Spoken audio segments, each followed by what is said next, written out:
अस्सलाम वालेकुम, मैं हूं अहमद अली चौधरी। आप देख रहे हैं इंस्टा न्यूज। शामिल करेंगे न्यूज हेडलाइंस। आम इंतखाबात से पहले जोड़ तोड़ शुरू, सियासत के दो बड़ों की 15 साल बाद मुलाकात। नवाज शरीफ चौधरी शुजात हुसैन से मुलाकात के लिए उनकी रिहाइशगाह पहुंचे। दोनों जमातों का इंतखाबी अखाड़े में मिलकर उतरने पर इत्तफाक। जराये के मुताबिक काफ लीग ने चकवाल और बहावलपुर की 2 कौमी और 3 सूबाई असेंबली की नशिस्तें मांग ली।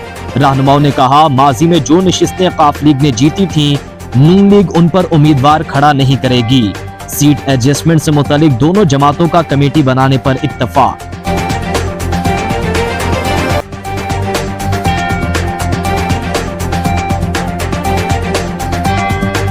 नवाज शरीफ सहारों की तलाश में है, कभी सिंध तो कभी बलूचिस्तान जाते हैं। पहले ही एक लाडले को भुगत चुके, दूसरे को नहीं भुगत सकते।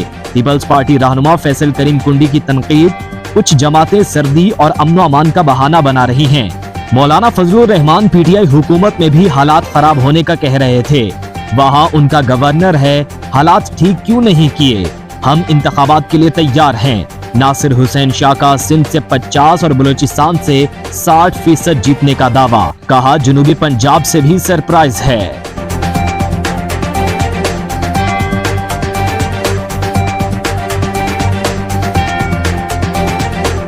इलेक्शन बर वक्त और शफाफ होंगे, पीटीआई पर कोई कानूनी कदगन नहीं। इंतखाबी नताइज बताएंगे कि कौन कितना मकबूल है। निगरान वजीर आजम अनवारुल हक काकड़ का गैर मुल्की टीवी को इंटरव्यू। कहा, साबिक चेयरमैन पीटीआई फिलवक्त इलेक्शन लड़ने की पोजीशन में हैं। किसी पर रियासती जबर नहीं हुआ, लोग खुद तहरीक इंसाफ छोड़कर जा रहे हैं।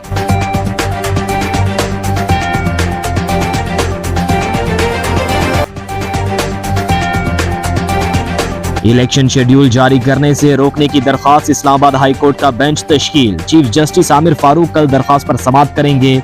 हल्का बंदियां चैलेंज करने का केस। इस्लामाबाद हाई कोर्ट की इलेक्शन कमीशन हुकाम को मामला हल करने की हिदायत।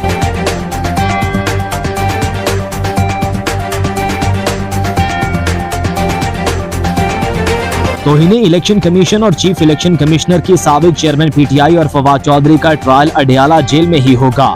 इलेक्शन कमीशन ने महफूज फैसला सुना दिया। इलेक्शन कमीशन 13 दिसंबर से केस की समाअत करेगा। तोशाखाना रेफरेंस में इलेक्शन कमीशन के फैसले के खिलाफ अपील वापस लेने की दरखास्त मुस्तरद। Chief justice Islamabad high court ने महफूज फैसला सुना दिया।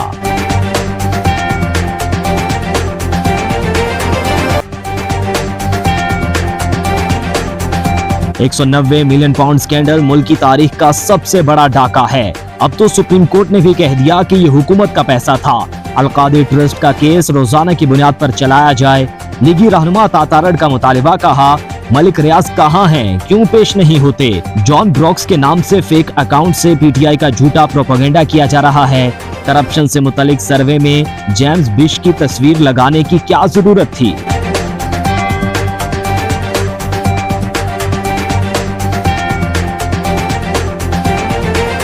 पाकिस्तान स्टॉक एक्सचेंज में नई तारीख रकम 63,000 का संगे मिल अबूर, 961 पॉइंट्स का इजाफा।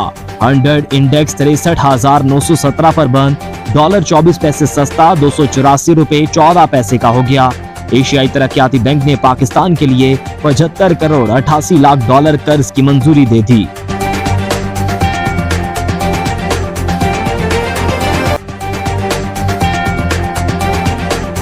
इसराइली जारियत के 2 माह मुकम्मल, हर तरफ तबाही के बावजूद सिहोनी फौज की दहशतगर्दी ना थम सकी। खान यूनुस पर कब्जे की लड़ाई दूसरे रोज में दाखिल। इसराइली तैयारों की 250 मकामात पर बमबारी, हजारों अफराद रफा मुंतकिल। कमाल उदवान अस्पताल का मुहासरा, जारियत के खिलाफ दुनिया भर में मुजाहरे। कैलिफोर्निया में गम गुस्सा, पेंसिल्वेनिया, उर्दन और लॉस एंजलिस में भी एहतजाज।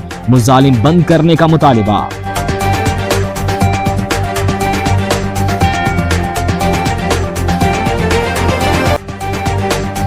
अवामी एहतजाज के बाद अमरीका पर शदीद दबाव। मगरबी किनारे में तशद्दुद में मुलविस इसराइलियों पर वीजा पाबंदी का ऐलान कर दिया। चीन और अमरीकी वज़ीर ख़ारजा का टेलीफोनिक राबता। गजा जंग पर तबादला ख्याल। रूसी सदर गैर मामूली दौरे पर अबू धाबी पहुंच गए। यूएई के सदर से मुलाकात। गजा जंग समेत खित्ते की सूरत हाल पर बातचीत। मलाला यूसुफजई का गजा में फौरी जंग बंदी का मुतालिबा।